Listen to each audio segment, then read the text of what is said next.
Welcome to today's Explainer. We're going to take the massive, honestly sometimes overwhelming concept of interest rates and break down exactly how it works. We'll start way up at the global economy level and trace it all the way down to your personal bank account. We've got a lot of ground to cover in this macro to micro journey. We'll hit the theory of interest, central banks and policy, how rates affect markets, the math behind APR, APY, and real rates, and finally, managing your personal debt. Stick with me, because by the time we hit Section 5, you're going to see exactly how the biggest financial gears directly turn the smallest gears in your own monthly budget. All right, Section 1, the theory of interest. What is the actual price of money? So at its most basic level, an interest rate is literally just the price of money. If you're borrowing, it's the cost you pay a lender. If you're saving, it's the return the bank pays you for letting them hold onto your cash. And it's usually expressed as a percentage of your principal amount. The math is super simple. If you borrow $100 at a 10% rate, you pay back $110. But, how do economists actually figure out what that percentage should be in the first place? Well, economists actually view this price from two different angles. The traditional way is the loanable funds theory. This kind of treats money like a river, looking at the slow flow of saving and investment over months or years to find an average interest rate. But have you ever noticed that actual market interest rates fluctuate every single second? That is where the debt securities market approach comes in. It highlights why rates change moment to moment based on the real-time pricing of debt assets, like government bonds, at any specific instant. Both theories are absolutely correct. They just look at the gears of the economy moving at totally different speeds. Moving right along to Section 2, Central Banks and Policy, the engine of the economy. Federal Reserve Chairman Jerome Powell really hit the nail on the head here. Experts and global case studies all agree that central banks absolutely must remain politically independent. Why? Well, politicians often want to artificially lower interest rates for a quick short-term economic boost right before an election. But an independent central bank can actually resist that pressure. They make data-driven, long-term decisions to maintain price stability and prevent massive inflation from just crushing the economy years down the line. The way they control the economy is through a process the Reserve Bank of Australia calls transmission. Think of it as a giant gearbox. In step 1, the central bank shifts the primary monetary policy, which changes the base interest rates.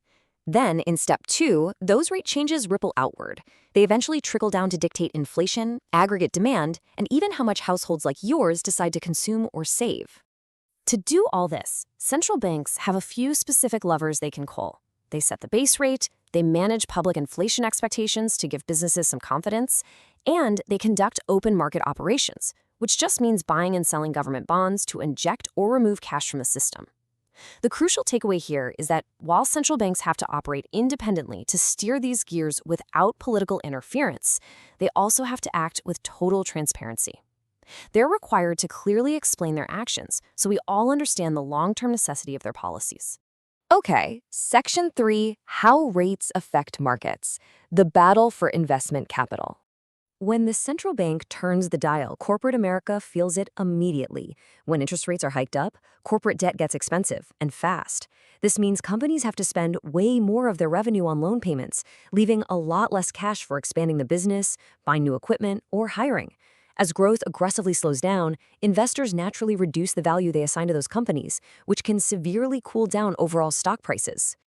And this perfectly highlights the ultimate investor's dilemma.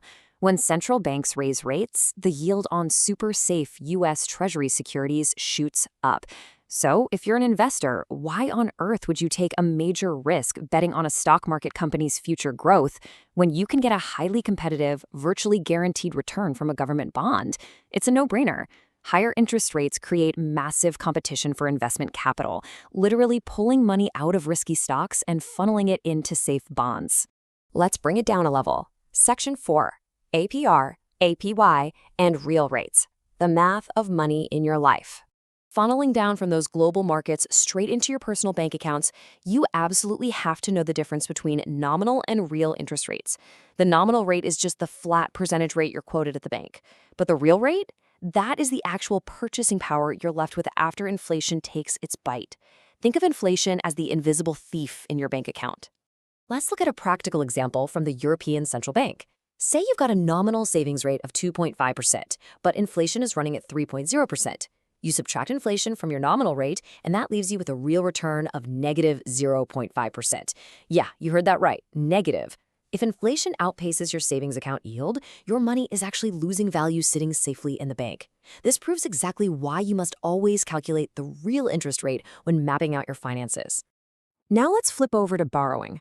You gotta understand the tricks lenders use. Financial institutions often advertise the APR, or annual percentage rate. This is just the simple interest accumulated over 1 year, and it makes loans look a whole lot cheaper. But APY, the annual percentage yield, is the true metric you need to look for. APY calculates the compounding periods, meaning it actually factors in the heavy weight of interest on interest. Personal finance expert Barry Choi breaks this down perfectly. If you deposit $10,000 at a 2% rate, in year one, APR and APY are exactly the same. But by year three, because APY is earning interest on the previously earned interest, the APY total is over $12 higher. Now, I know it looks like a tiny difference here on a low-yield savings account, but just wait until we apply this compounding logic to high-risk debt. Imagine a payday loan that advertises a flat 22% fee to borrow money for just 10 days. Sounds like a 22% APR, right? Not quite. Because that loan compounds every 10 days, there are 36.5 compounding periods in a single year. When you calculate the true APY, that seemingly cheap loan actually compounds to a shocking 803% APY. If you don't know the math, you can get trapped before you even know it hit you. All right, Section 5, managing your personal debt, the hit to your wallet. If you hold variable rate debt, you are directly at the mercy of the central bank. Let's say you've got a variable rate mortgage of $300,000, amortized over 25 years. If the central bank raises rates and your mortgage jumps from 5.0% to 6.5%, that simple 1.5% rate increase instantly adds $264 to your monthly payment. Just like that, your cost of living goes up without you buying a single new thing. And listen, even smaller personal loans aren't immune to these macroeconomic shifts.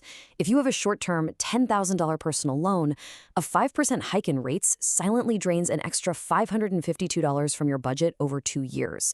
When central banks try to cool down the global economy, this is exactly how they drain excess cash out of the system, literally right out of your monthly budget. So, how do you actually defend yourself? You need a playbook. To survive a rising rate environment, you have to be highly proactive. First, tackle your highest APY debt before anything else. Second, consolidate your high-interest credit cards into lower-rate personal loans wherever possible. Crucially, never borrow the maximum mortgage amount a lender offers you just because you qualify for it. Always leave yourself a buffer. Next, build up an emergency fund specifically designed to absorb these unexpected payment hikes. And finally, if you're struggling, talk to your lenders proactively before you miss a payment. We followed the journey today from the theoretical pricing of bonds and the independent decisions of central bankers, down through the stock market, and right into the compounding math of your personal debt. Now that you understand how these massive macroeconomic gears transmit directly into the real cost of your daily life, I'll leave you with this final thought. Take a really close look at your current budget. Are your personal finances truly prepared to absorb the shock the next time the